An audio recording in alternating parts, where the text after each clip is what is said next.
What is that up above us, soaring through a cloudless blue sky? It's a condor. Welcome to the Tainted Tavern. Welcome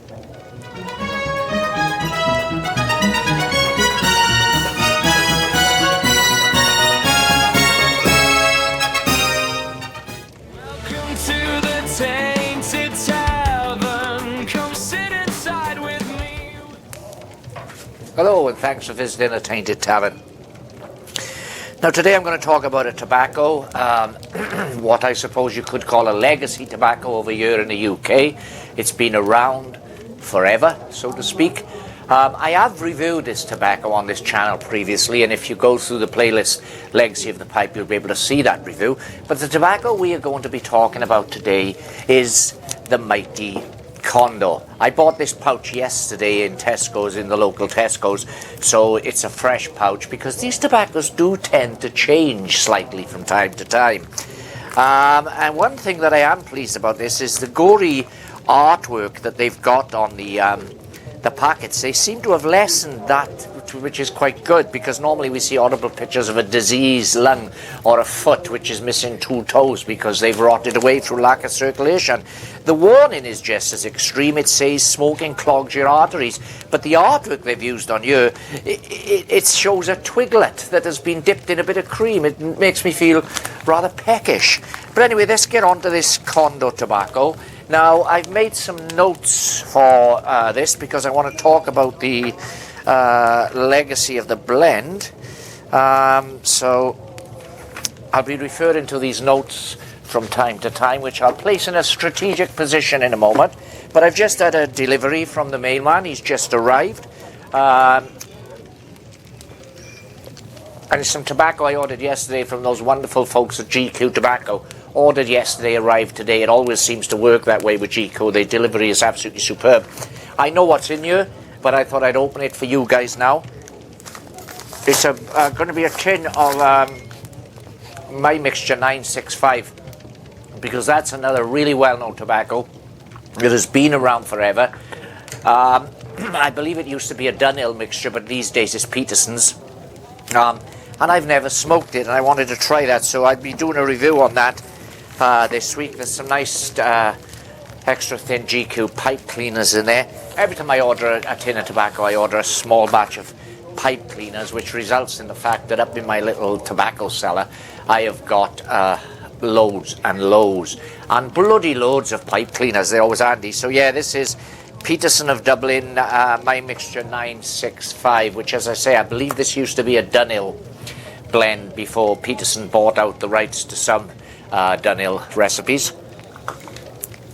Now today we're going to be talking about Condor, and as I say, I've made some notes, so every now and then I'll glance down at these notes because it's basically just bullet points. So let me give you the history of Condor. Now, it was first blended and brought to market. The exact date you can't be sure, because Gallagher were the company that brought Condor to the market, an Irish tobacco house. Their records are not specific on when Condor was first brought to the market, but we do know that it was always considered to be a turn-of-the-century classic blend. So that is late 19th century, going into the 20th century. So I would give it an educated guess. I would give it a 10-year window. I would say that it came out sometime between 1890 and the year 1900, and I would say mid 1890 is probably the best guess, because it's always been considered to be a turn of the century classic. Now, over the years, it's been owned by I did write all this down here. I made notes and I can't find them. Yeah, so eventually Gallagher became part of Imperial Tobacco, and Condor was within Imperial Tobacco for a long time, and these days it's owned by Japan International Tobacco, who are one of the world's biggest tobacco distributors, and Condor is readily available in the UK, at least in most major supermarkets and anywhere really that tobacco is sold. I mean, every specialist tobacco would carry Condor. So it's a very thick, dark, heavily flavoured tobacco. It it's something of a staple in the UK pipe smoking scene.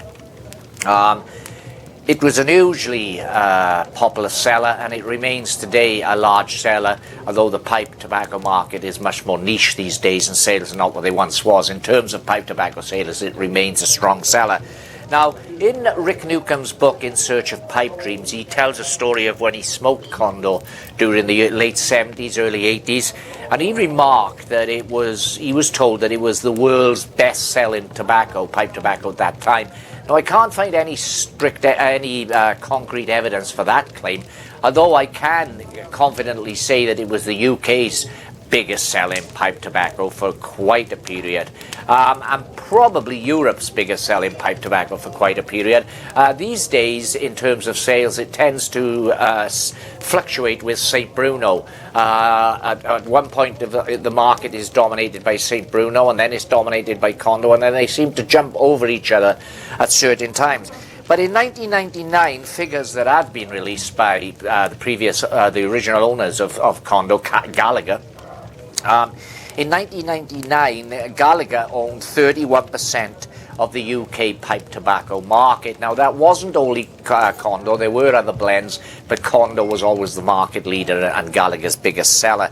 In 2002, Gallagher had 49.6% of UK tobacco sales. And in 2004, which is the last year that there are any figures for Gallagher, the original makers, the owners of the Condor, they had 50.3% of the UK pipe tobacco market. So they've always had a massive market share. Condor, of course, had a string of advertisements during the mid-70s into the 80s with the catchphrase, that Condor moment. And so well known did those adverts become, even by non-smokers, such as school kids. I mean, in school, you know, we'd sometimes do, if we did anything, if we ate a nice sweet or something, or you know, we used to do what naughty boys do and sneak behind the bike shed, smoker's corner, and have a cigarette. And if something gave us pleasure, it became a catchphrase in school. We'd take a puff of a cigarette or whatever, and we'd go, that Condor moment. And that was thanks to the adverts that were shown constantly on television. I mean, one of the most famous regarded a gentleman going to sit down at the lake in a beautiful country setting at the lakeside to enjoy his pipe. And all of a sudden, these hooligans come along with a electronic powerboat that they speeding up and down the lake and making a hell of a racket. The Condor man then, and that's what he became known as. The Condor man launches an underwater submarine and blows their little speedboat out of the water. Let's take a little look at that advert.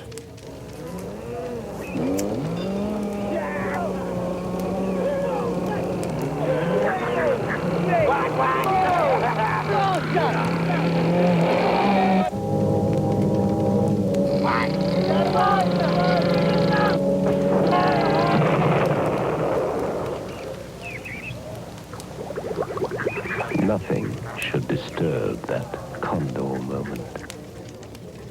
Those adverts are witty, they're intelligent, and they became, as I say, really well known. There was another one in which the Condor man, who was worried about his Condor moment being impeded upon, that he spoilt the day for a group of campanologists.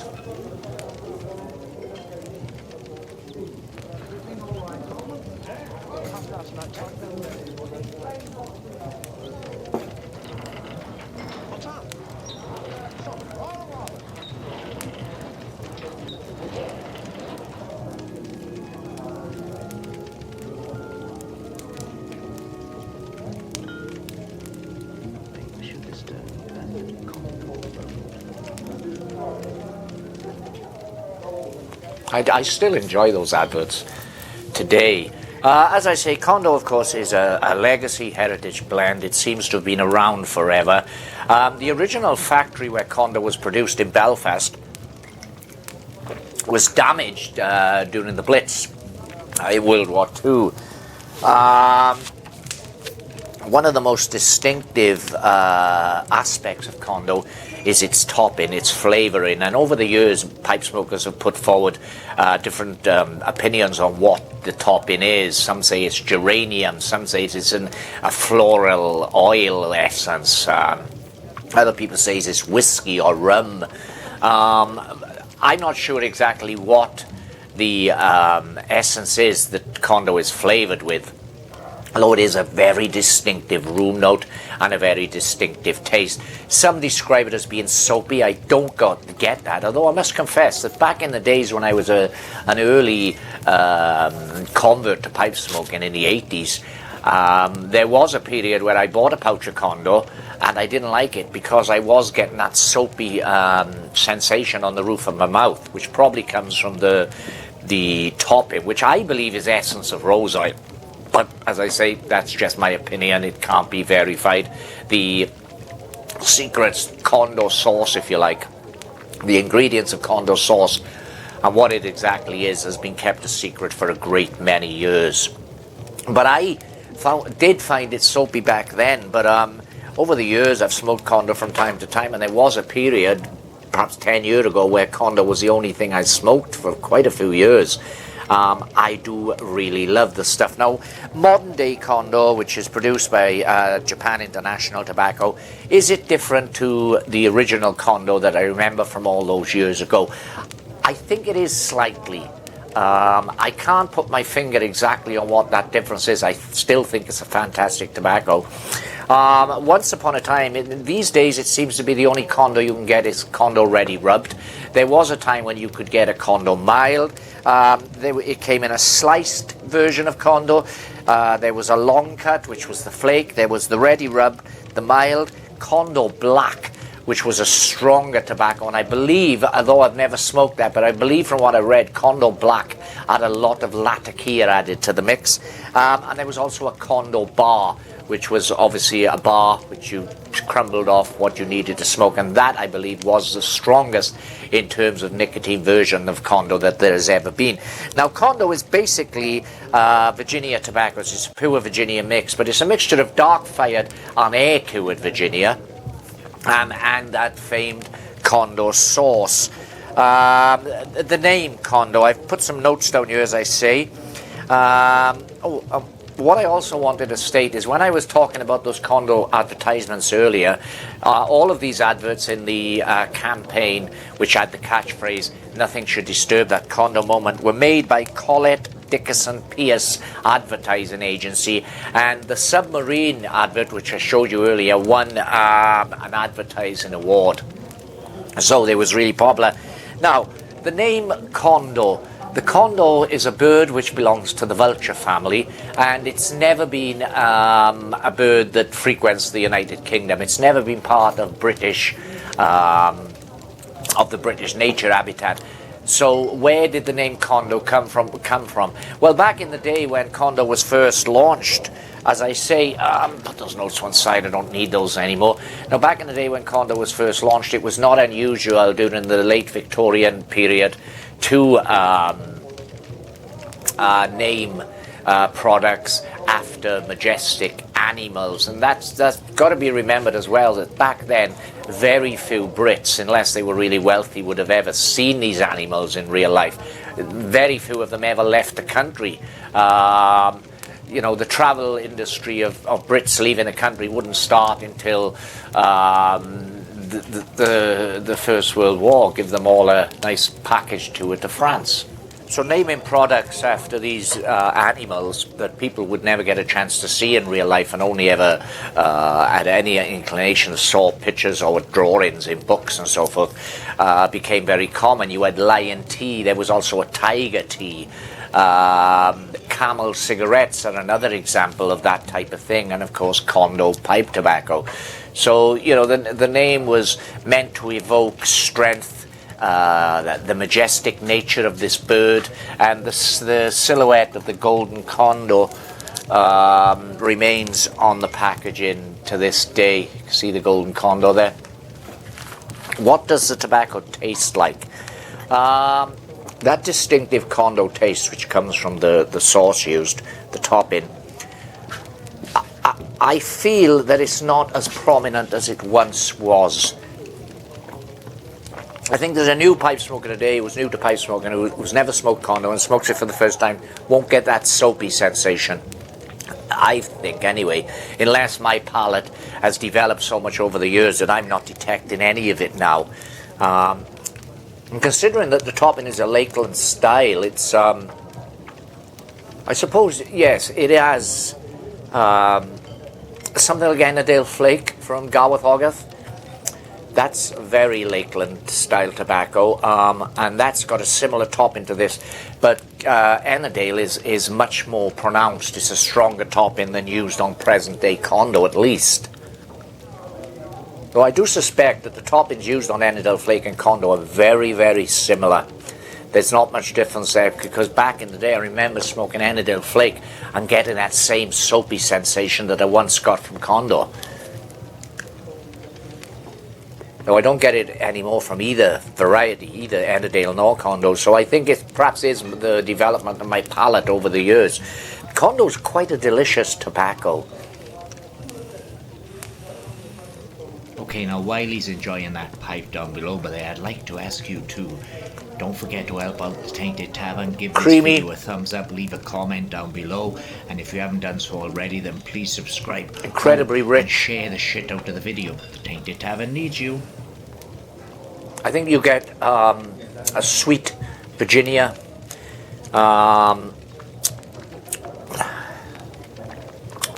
Pairs lovely with the morning coffee. The Football League starts up today, so I'm looking forward to that. Swansea, which is my team, are playing Stoke later. Cardiff City, another Welsh team, they don't play until Monday. Same with Wrexham. Actually, Cardiff and Wrexham are playing each other, so I'm looking forward to that. But I'm a Swansea Jack through and through.